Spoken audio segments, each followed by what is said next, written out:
শুভ দুপুর বন্ধুরা। আজকে দুপুরের মেনু কি রান্না করেছি দেখে নাও।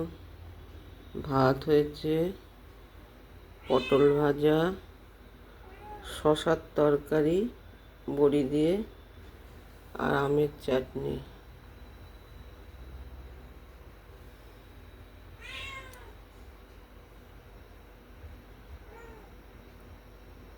আর কিছু রান্না করিনি বন্ধুরা। রাত্রিবেলায় ডিম করব, একা খাবো দিনের বেলায়, সেজন্য ডিম আর করিনি। রাত্রেই করব, ছেলে খাবে।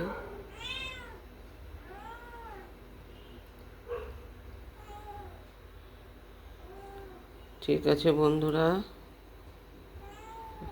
এখনকার মতো রাখছি, পরে আবার দেখা হবে, কথা হবে। তোমরা সবাই ভালো থেকো, সুস্থ থেকো। তাহলে রাখছি বন্ধুরা, টাটা।